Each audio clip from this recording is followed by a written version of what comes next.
제가 목요 기도의 시간에 지금 출애굽기 강해를 나가고 있는데요. 올해 마지막 주 정도면 끝날 것 같습니다. 거의 점점 다가가고 딱 맞춰질 것 같아요. 일부러 맞춘 건 아닌데 그렇게 맞춰진 것 같아요. 그 다음으로 공부하려는 책은 데살로니가 전서입니다. 이 책을 함께 공부하려는 것은 얼마 전에 이스라엘에 전쟁이 일어났는데 이 전쟁이 나다 보니까 마태복음에 나오는 마지막 때에 전쟁이 있다. 이걸 가지고 되게 불안해하는 것 같습니다. 그러면서 적지 않은 그리스도인들이 자신이 계시록에 나오는 대환란을 통과하지는 않을까 불안해하고 있는 모습을 많이 봅니다. 그런 설교들도 또 막 나오기 시작해요. 사실 이렇게 생각하는 건 아주 불행한 일이라고 생각합니다. 하지만 감사하게도 성경은 매우 분명하게 그 애가 대환란을 통과하지 않는다는 진리를 보여주고 있습니다. 우리 그리스도인들은 하나님께서 말씀하신 대로 대환란이 시작되기 전에 모두 들림받아 올라가서 공중에서 예수 그리스도를 만나게 될 겁니다. 데살로니가전서 4장에 있죠. 이 데살로니가전서 4장 전서는 교회가 대환란을 통과하지 않는다는 성경 구절을 충분히 제시하고 있습니다. 그래서 대환란과 적그리스도에 대한 두려움과 공포가 아니라 우리 그리스도인들은 기쁨과 소망 가운데 예수 그리스도를 만날 준비를 하라고 알려주는 책이 데살로니가 전서입니다. 그래서 공부하려고 하는 겁니다. 계속해서 저희는 출애굽기 38장을 공부하고 있는데요. 이 38장은 31절까지 있습니다. 근데 대부분의 내용이 이미 살펴본 내용들이라 여기서 살펴볼 내용은 그리 많지 않습니다. 그래서 내용이 좀 짧을 것 같습니다. 출애굽기 38장 1절부터 보겠습니다. 그가 시팀나무로 번제 헌물 제단을 만들되 그것의 길이를 5규빗, 너비를 5규빗으로 하여 그것을 네모 반듯하게 하고 그것의 높이는 3규빗으로 하였으며 제단의 네 귀퉁이에 제단의 뿔들을 만들되 제단의 뿔들을 동일한 나무로 만들고 제단을 노수로 입히며 제단의 모든 기구 곧 솥들과 부삽들과 대야들과 고기 갈고리들과 불 옮기는 그릇들을 만들되 제단의 모든 기구를 노수로 만들었더라. 그가 제단을 위해 놋금을 격자를 만들어 밑으로 제단 가장자리에 달아 제단 중간에 이르게 하고 그 놋금을 격자 네 끝에 고리 네 개를 부어 만들어 막대들을 놓을 자리가 되게 하였으며 시팀나무로 막대들을 만들어 그것들을 놋으로 입히고 그 막대들을 제단 두 면의 고리들에 끼워 그것들로 제단을 나르게 하였으며 제단은 널판지로 속이 비게 만들었더라. 그가 놋으로 물두멍을 만들고 그것의 받침도 놋으로 만들되 회중의 성막문에 모여 집결한 여인들의 거울들로 만들었다. 특이하죠? 재료가 여인들의 거울들로 만들었다. 제단과 관련해서 여러 기구들의 기본적인 재료는 놋이었습니다. 이 중에 여인들의 거울들로 물두멍에 받침을 만들었다는 말은 아주 인상적으로 보입니다. 거울은 자신을 볼 수 있는 도구입니다. 거울로 자신의 얼굴을 보고 또 전신을 비춰보면서 나의 외모를 확인하는 그런 도구입니다. 남자들도 거울을 보긴 하지만 특히 여자들에게는 중요한 도구라고 생각합니다. 하지만 이스라엘 여인들은 주님의 사역을 위해서 이 중요한 것들을 포기하고 있는 겁니다. 여자들이 거울을 보는 건 이건 여자들에게 있어서 정말 대단히 중요한 일입니다.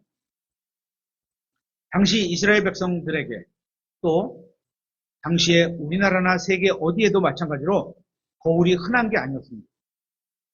지금이야 다이소 같은 데 가면 1,000원 주고도 살 수 있는 아주 흔한 거지만 과거에는 종이나 놋으로 된 거울을 구한다는 건 결코 쉬운 일이 아니었습니다. 그래서 이런 금속으로 이루어진 어떤 물건을 갖는 것은 일상적으로 평범한 일이 아니었던 겁니다. 이것은 아주 귀한 하나의 헌물이 되었던 겁니다. 이렇게 이스라엘의 여자들은 주님의 사역을 위해 자신의 원함을, 자신의 소유한 것을 포기했습니다. 하나님으로 인해서 마음에 감동받은 여인들은 자신의 외모를 꾸미는 것보다 주님의 사역을 더 중요하다고 생각했던 겁니다. 그렇게 함으로 놋 거울을 주님께 드려서 물두멍을 만들 수 있었습니다. 개인이 소유하고 있던 것이, 가지고 있던 것이 그것을 주님께 내어드리자 주님을 위한 도구로 바뀐 것을 볼 수 있습니다. 자신의 외모만 보는 용도로 사용했던 놋 거울이 주님을 섬기기 위한 깨끗하게 씻는 물두멍이 된 겁니다. 이렇게 주님의 사역은 마음의 감동을 받아 자원해서 주님을 섬기려는 누군가의 희생을 통해서 이루어진 것을 볼 수 있습니다. 예수님께서는 친히 이러한 본을 보여주셨습니다. 그래서 우리도 자신을 희생해서 주님을 섬기고 있는 겁니다. 주님께서는 대단히 기뻐하실 거고 이러한 우리의 섬김에 대해 넘치게 보상해 주실 것을 약속해 주셨습니다. 지금 이 자리에 온 것도 시간을 드리고 몸을 드리고 마음을 드린 거잖아요. 그렇죠? 그런 보상이 있는 거죠. 하나님을 섬기러 지성소에 들어가는 제사장은 물두멍에서 씻어야 했습니다. 우리는 하나님의 자녀로서 내면과 외면 모두 깨끗해야 합니다. 하나님께 경배드릴 때 깨끗한 손과 깨끗한 얼굴과 깨끗한 옷을 입고 주님께 나아가는 것은 합당한 일입니다. 속마음이 중요하지만 겉 외모도 그만큼 중요합니다. 이건 잘생겨야 된다는 게 아니라 잘생긴 게 나쁜 거 아닙니다. 그죠? 은설이는 잘생긴 남자 좋아해요? 싫어요? 에이, 저는 예쁜 여자 좋아해요. 그게 나쁜 거는 아니에요. 그죠? 그 예쁜 여자보다 더 중요한 게 있다. 하나님이 더 중요하다. 이게 중요한 거지. 그죠? 예쁜 여자가 나쁜 게 아니에요. 다윗 예뻤어요? 잘생겼어요. 예뻤다는 건 이상하지만 잘생겼어요. 그죠? 하나님께서 부르신 사역자들 중에서도 굉장히 잘생긴 사람들이 많았어요. 모세도 그랬고, 그죠? 잘생겼다고 성경에 나오잖아요. 그러니까 뭐 잘생긴 거에 나쁜 게 아니에요. 하지만 그러니까 잘생긴 거 좋아하는 건 좋은 거예요. 정상적인 거예요. 근데 그거보다 더 중요한 게 있다는 거를 택해야 되는 거죠. 그죠?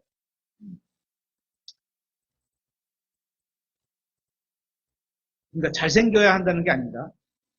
외모가 깨끗하고 단정하게 외모를 가꾸는 것도 중요하다는 겁니다.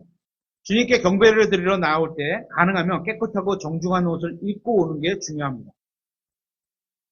이런 말이 있죠. 자리가 사람을 만든다. 이런 말이 있죠.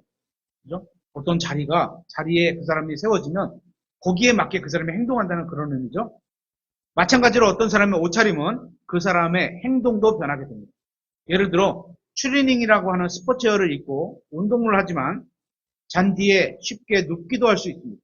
편안한 옷이니까 빨기도 쉽고. 그죠? 하지만 양복을 입고는 그러는 사람은 별로 없습니다. 그죠? 또는 우리나라의 어떤 고급 식당 같은 경우에는 드레스 코드라고 해서 꼭 정장만 입어야 되는, 여자는 뭐 제가 한 번도 저도 안 가봐서 모르겠는데 남자는 정장만, 여자는 어떤 뭐라 그러죠? 거기에 어울리는 그런 옷을 입고만 들어가는 곳도 있습니다. 그죠? 뭐 이게 다 그런 되는 건 아니지만 그런 자리가 그런 옷에 합당한 걸 입어야 된다는 거죠. 그죠? 그렇게 외면을 무시할 수도 없는 겁니다. 분명히 저는 외면도 중요하다고 생각합니다. 저는 이제껏 살면서 외면을 중요하지 않게 여기는 사람을 본 적이 없습니다. 말로는 외모가 중요하지 않다고 말을 하지만 그런 사람도 실제로는 외면을 중요하게 여깁니다. 한번 들어보세요. 우리가 과일을 살 때, 그죠? 맛만 중요한가요? 아니면 겉대도 중요한가요? 겉도 중요합니다. 그죠? 아니, 겉이 못났다고 맛이 없다 이런 얘기는 아니에요. 그죠? 맛과 겉은 다르지만 필요할 때 겉도 어느 정도는 사. 맛만 있다고 겉에가 뭐 상한 거 이런 거를 사서 가족한테 가기는 잘 그러진 않죠. 경우도 있겠지만 이왕이면 외모도 어느 정도는 괜찮은 것을 보고 삽니다. 이처럼 겉이나 속 둘 다 중요하게 여깁니다. 그리고 여러분이 식당에 가서 음식을 주문했는데 만약에 그죠? 딱 그 메뉴판을 딱 보면 뭐 은솔이는 뭐 좋아요? 뭘 좋아요? 음식 중에 뭐지? 양고기? 뜯어 먹는 거? 양고기라고 치죠. 양고기가 스테이크로 나왔어. 근데 그림을 딱 보고서 이거 맛있게 보이고 이거 색깔도 이쁘니까 이거 주문해야지 딱 그래서 주문했는데 셰프가 만들어서 나오는데 대충 해갖고 나오는 거야. 어? 모양이나 색깔이야 대충 해갖고 나와. 그러면요 별로 기분 안 좋죠. 그죠? 내가 돈 다 대주고 사 먹는데 그죠? 그것도 외적인 모습을 어느 정도 우리가 보고 사는 거예요. 그죠?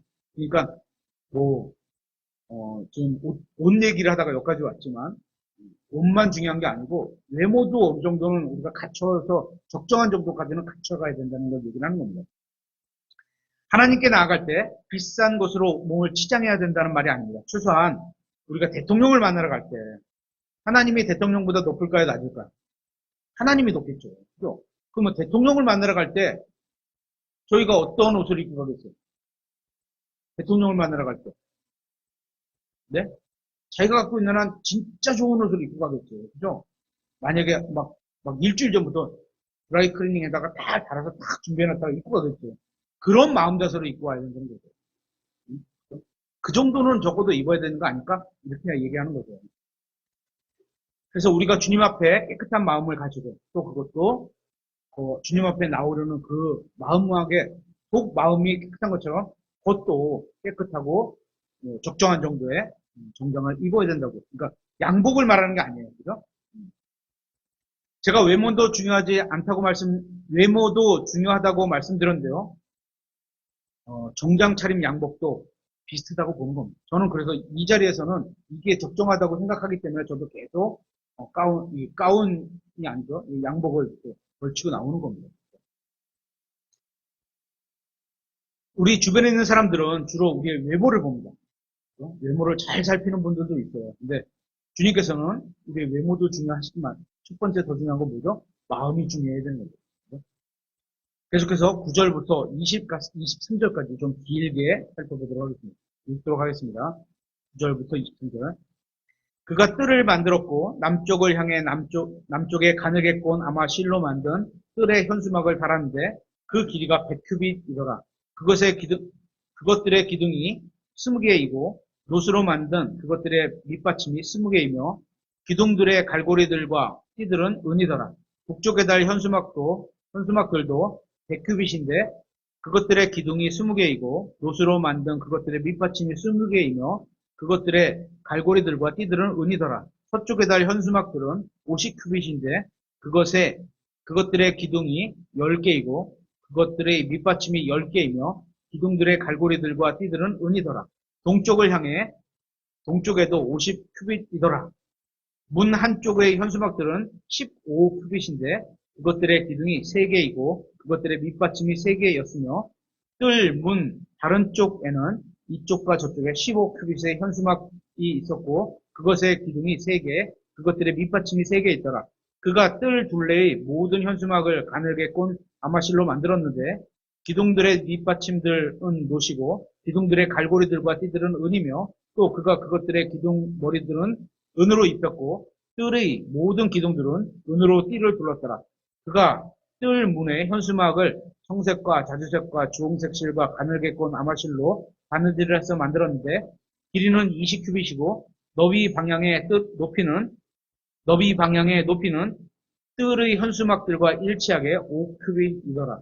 그것들의 기둥이 4개이고 노수로 된 그것들의 밑받침이 4개이며 그것들의 갈고리들은 은이고 그것들의 기둥 머리들과 은으로 입혀졌으며 띠들은 은이고 성막의 모든 말뚝과 뜰 둘레의 말뚝들은 못이더라. 곧 증언의 성막에 대한 총계가 이러한데 그것은 레위 사람들의 섬기는 일을 위해 제사장 아론의 아들 이다말의 손으로 모세의 명령에 따라 계산된 것과 같더라. 유다 지파에 속한 훌의 자손요 우리 아들인 부살레엘이 주께서 모세에게 명령하신 모든 것을 만들었고 한 지파에 속한 아히사막의 아들 아홀리압이 그와 함께 하였는데 그는 새기는 자요 정교한 기술로 청색과 자주색과 주홍색 실과 고운 아마실로 수를 놓는 자더라. 제일 길었던 것 같아요. 한 번에 읽었습니다. 사람들은 저마다 자기가 할 수 있는 일을 하면서 주님을 섬겼습니다. 모두 하나님께 자신에게 시키신 일을 행한 겁니다. 하나님께서 자신에게 시키신 일을 말씀하신 그대로 행하는 것은 아주 정말 훌륭한 간증이라고 할 수 있습니다. 물론 우리가 어떤 간증을 할 때 자기가 어떻게 죄를 지었고 다시 어떻게 회복되었고 이런 것을 얘기하는 것도 간증입니다. 그렇죠? 그런데 여기서는 하나님께서 말씀하신 그대로 내가 행했고 그래서 이러한 일이 나타났다. 이렇게 사람들 앞에서 알리는 것도 좋은 간증이 되는 겁니다. 지성소 안에는 하나님의 증언기가 있었고 그 안에는 하나님의 말씀이 있었습니다. 그래서 그걸 증언궤라고도 부르는 겁니다. 증언궤 안에는 하나님의 말씀, 즉 십계명이 기록된 두 돌판이 있었습니다. 그 말씀을 담고 있는 성막은 그 자체가 말씀대로 행해서 만든 사람들의 간증의 산물이기도 한 겁니다. 우리가 뭘 만들어서 뿐만 아니고 우리가 간증을 한다는 건 내가 믿음으로 살아서 어떤 열매가 열리는 걸 보게 되면 이런 걸 간증할 수 있는 거죠. 사람들은 주님께서 말씀하신 대로 주님께서 지정하신 색과 크기와 모양과 재료를 사용했고 주님께서 주신 재능으로 주님께서 지정하신 방법으로 성막을 만들었습니다. 그들은 진심을 다해 주님의 명령에 온전히 순종하고 있습니다. 이것이 바로 이들의 간증인 겁니다. 주님을 믿고 그분의 말씀대로 행하는 것은 사람이 가질 수 있는 가장 좋은 간증인 동시에 주님을 기쁘시게 해드리는 것입니다. 사람들은 주님의 말씀대로 성막을 만드는 행위를 통해서 자신들의 순종을 보여주고 있습니다. 이처럼 우리의 믿음은 하나님의 말씀을 믿는 행위로 드러나게 됩니다. 믿음은 행위가 아니지만, 이거 한번 잘 들어보세요. 믿음은 행위다. 이건 아니에요. 그렇죠? 믿음은 행위가 아니지만 하나님의 말씀을 마음으로 받아들여서 믿으면 그 믿음 안에는 행위가 들어있습니다. 무슨 말인지 아시겠죠? 근데 이걸 조금 좀 잘못되게 가리키면 행위가 있으면 믿음이다. 이렇게 거꾸로 가면 안 돼요. 그러면 뭐야? 종교적인 행위가 있으면 저 사람 믿음 좋네? 이렇게 되는 거예요. 그 문제가 있는 거예요. 그죠? 그리고 남에게 보여주기 위해서 행위라는 것은 결론은 자기 의를 드러내는 거잖아요. 그건 믿음의 행위가 아닌 거예요. 하지만 어떤 행위로 드러나지 않을 때도 있지만 내가 마음으로 믿어도 행위로 꼭 드러나지 않을 때도 있는 거예요. 그죠? 예를 들어서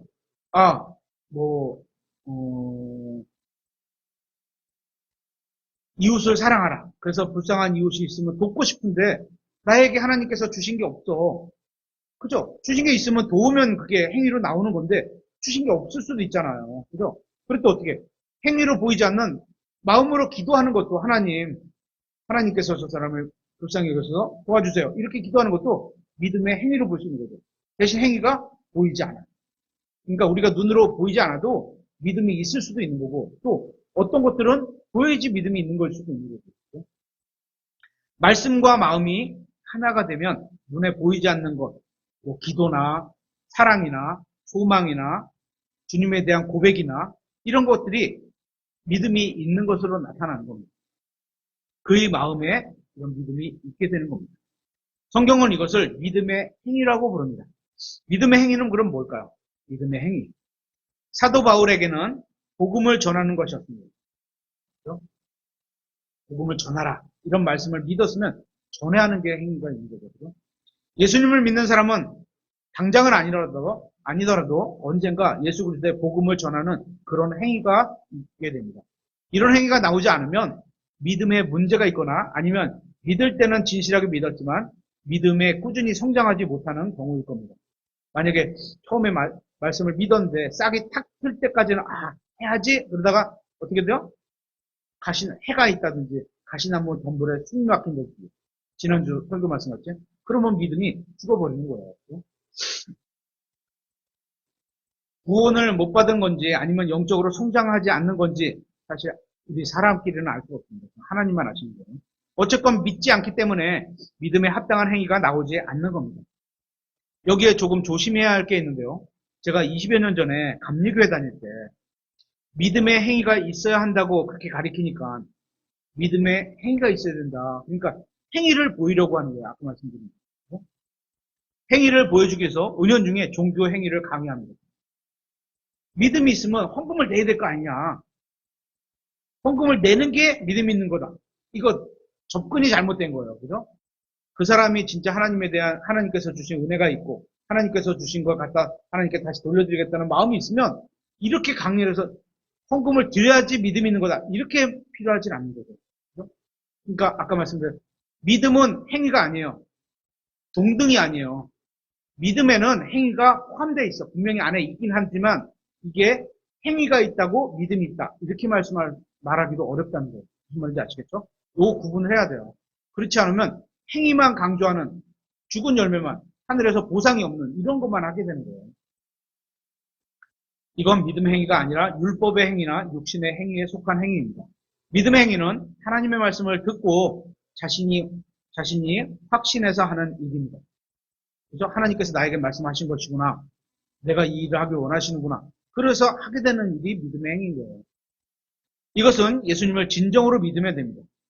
예수님을 믿는다는 건 뭐죠? 예수님의 말씀을 믿는 거예요. 예수님을 믿는다는 건 하나님을 믿는다는 거예요. 하나님을 믿는다는 건 하나님의 말씀을 믿는 거고, 하나님의 말씀을 믿는다는 거는 성경 기록을 믿는다는 거예요. 그죠? 그러기 위해서는 먼저 성경적으로 바르게 가르치는 좋은 교회를 찾아야 합니다. 그리고 그런 교회를 통해서 하나님의 말씀을 꾸준히 배워야 하고 그 배운 생활 교리를 믿고 실천하려는 마음이 있어야 하는 겁니다. 우리 교회가 좋은 교회다 이런 표현을 하는 건 아닙니다. 그죠? 그래야 영적으로 성장할 수 있습니다. 그 배운 생활 교리를 믿고 실천하려는 마음이 있어야 하는 겁니다. 그래야 영적으로 성장할 수 있습니다. 그렇게 하나님의 말씀을 알고 거기서 그냥 끝이 아니라, 그죠? 듣고 머릿속에 알고 끝이 아니라 말씀대로 행하는 것, 이것은 대단히 중요하고 이것이 있어야 영적으로 성장할 수 있는 겁니다. 출애굽기 38장 24절부터 보겠습니다. 성소의 모든 작업에서 작업을 위해 쓰인 모든 금, 곧 헌물로 드린 금은 성소의 세겔대로 29달란트와 730세겔이며 회중에서 계수된 자들이 낸 은은 성소의 세겔대로 100달란트와 1775세겔이더라. 20살 이상이 되어 계수되기 위해 갔던 모든 자가 60만 3,550명이므로 각 사람이 1배가 곧 성소의 세겔대로 반 세겔씩 냈더라. 이 배가는 동전의 가치인데 1배가는 어떻게 반 세겔이라는 얘기죠. 그죠? 여기 보면 회중에서 계수된 자들, 구약성경에 보면 백성을 계수해갖고 망한 사람들이 있죠. 그죠? 징계를 받거나 다윗도 그랬었고, 그죠? 그게 왜? 하나님께서 나에게 주신 그거를 셈으로써, 그 사람 마음 안에 나를 향해서 군대가 이렇게 크고 튼튼해. 이런 마음을 가지면 안 된다는 거예요. 하나님께 세계하실 때는 그 셈으로 인해서, 하나님께서 이렇게 은혜를 베풀어 주셔서 우리 민족이 되게 컸구나. 그거에 대해서 합당한 조치로 세계를 내라. 이런 거거든요. 그 은혜를 받아. 그러니까 그런 마음을 가지고, 그러니까 세계를 내겠다가 아니고, 은혜로 하나님께서 이렇게 우리 백성이 커졌다. 그런 마음을 가졌다면, 당연히 거기에 합당한, 지금 구약 같은 경우는 세금이죠. 그죠? 구약 같은 경우는 세금이죠. 내게 하신 거죠. 모든 사람이 주님을 섬기는 일에 참여했습니다. 모든 사람이 하나님께 경배드리는 장소를 만드는 일에 한 부분씩 감당한 겁니다. 예를 들어서 저희 같은 경우는 매달 마지막 주에 청소를 하잖아요. 유리창 닦으시는 분도 있고, 그죠? 책상 닦으시는 분도 있고, 청소기로 바깥 돌리시는 분도 있고, 쓰레기 정리, 각자가 다 이거 저희가 일부러 막 정하지 않았어요. 그죠? 알아서 다 자기가 정해서 하시는 거예요. 그죠? 이런 것처럼 모든 일에 한 부분씩 감당한 겁니다.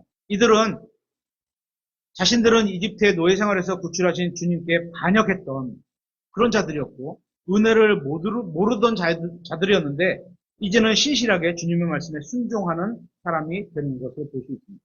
그러니까 그 옛날에 악했던 그 사람도 하나님께서 은혜 베풀어 주시면 당연히 이 은혜를 알고 깨달으면 하나님께 순종하게 됩니다. 그랬다가 다시 그 은혜를 놓치고 살면 하나님을 바라보고 가지 않으면 세상으로 다시 타락해서 내려가고 또 징계해서 다시 올려주시고 이게 계속 되는 거죠. 주님 앞에서 수없이 불평했고 죄를 지었더라도 이제는 회개하고 주님 앞에 나와서 주님과의 관계를 회복하고 주님을 섬길 수 있게 되었습니다. 영적으로 성장한 거죠.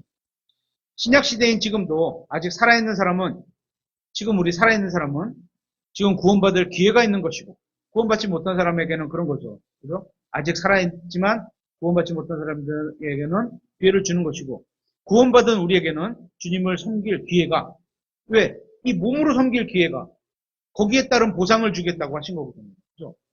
그러니까 아직 우리가 주님을 섬길 기회가 영원히 섬기지만 이 몸으로 섬길 수 있는 기회는 지금 이때밖에 없는 살아있을 때 지금 아직 살아있기 때문에 주님을 섬길 기회가 있는 겁니다. 죽고 나면 구원받을 기회도 없고 이 몸을 통해서 주님을 섬길 수 있는 기회도 사라집니다. 주님께서는 누구라도 원하는 사람은 주님을 섬기는 자리에 참여할 수 있도록 용서해 주시고 기회를 주시는 분인 것을 우리가 알 수 있습니다. 넘치도록 은혜를 베푸시는 분이라는 사실도 알 수 있습니다. 하나님은 이 세상을 하실 때 말씀을 창세기 1장, 2장, 이렇게 2장에 걸쳐서 말씀해 주셨는데 출애굽기 24장부터 40장까지 이르는 15장에 걸쳐서 성막을 말씀해 주심으로 하나님은 이 성막이 얼마나 중요하다. 이 성막이 뭐 때문에 한 거라 그랬죠? 하나님이 사람을 만나주시는 그런 장소. 말씀을 주시고 만나주시는 장소가 이 세상, 창세기 1장, 2장. 그죠? 이 세상을 창조하신 그거보다 분량을 7, 8배나 늘려갖고 이걸 말씀하고 계신 거예요. 얼마나 중요하면 그렇겠어요. 그죠? 성막은 하나님께서 사람과 만나시는 장소입니다. 성막에 대한 설명이 길어진 이유는 바로 하나님께서 사람과 만나시는 것을 얼마나 중요하게 여기시는 것을 보여주고 있는 겁니다. 27절부터 끝절까지 보겠습니다. 31절까지. 그가 은 100달란트로 성소의 밑받침들과 휘장의 밑받침들을 부어 만들되 밑받침 하나에 1달란트씩 100달란트로 100개의 밑받침을 만들었으며 또 그가 1775세겔로 기둥들의 갈고리들을 만들고 그것들의 기둥 머리들을 입히며 그것들을 띠로 둘렀더라. 그들이 헌물로 드린 놋은 70달란트와 2400세겔이었는데 그가 그것으로 회중의 성막문 밑받침들과 놋 제단과 그 제단에 쓸 놋 그물 격자와 제단의 모든 기구들을 만들었고 또 뜰 둘레의 밑받침들과 뜰 문의 밑받침들과 성막의 모든 말뚝과 뜰 둘레의 모든 말뚝들을 만들었더라. 성막은 이동하는 임시거처라고 말씀드렸습니다. 그죠? 여기에 사용된 말뚝은 영구적으로 사용하기 위한 것이 아닙니다. 갈 때마다 뺐다 텐트 쳐보셨어요? 텐트에 바깥쪽에 치는 이 바람을 막는 그 천이 있는데 비도 맞고 바람 막는 거 이거를 뺑뺑하게 칠 때 뭐라죠? 말뚝을 박잖아요. 근데 말뚝을 박아놓고 집에 올 때 뽑아오나요? 안 뽑아오나요? 뽑아오죠. 임시적인 텐트이기 때문에 그런 거죠. 여기에 나온 성막의 여러 가지 기구들도 마찬가지입니다. 그와 관련해서는 이런 영적 선물 또 영적 은사들과 관련이 있는 것을 볼 수 있습니다. 성막의 모든 기구들은 서로 다른 크기와 용도로 만들어졌지만 모두 주님을 섬기는데 사용된 것을 볼 수 있습니다. 우리도 마찬가지죠. 그리스도의 몸 안에 있는 모든 지체들도 각자 선물을 가지고 또 은사를 가지고 모든 은사들을 주님을 섬기고 그리스도의 몸을 세우는데 사용해야 합니다. 여러분에게는 어떤 은사가 있습니까? 각 사람에게 주어진 은사는 다 그리스도의 몸을 세우기 위해서 필요한 것들입니다. 아까 그 텐트 밑 방이 이죠? 텐트 밑 방은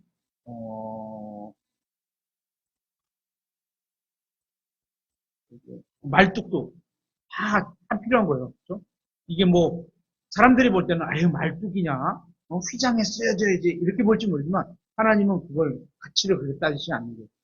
자기에게 주신 걸 쓰는 거죠. 그죠? 구원받은 사람 중에 자신이 받은 은사가 무엇인지 모를 수도 있습니다. 그죠? 모를 수도 있어요. 근데 본인이 일단 그걸 위해서 기도를 해보고 또 다른 사람이 그걸 보게 할 수도 있어요. 그죠? 알 수도 있고요.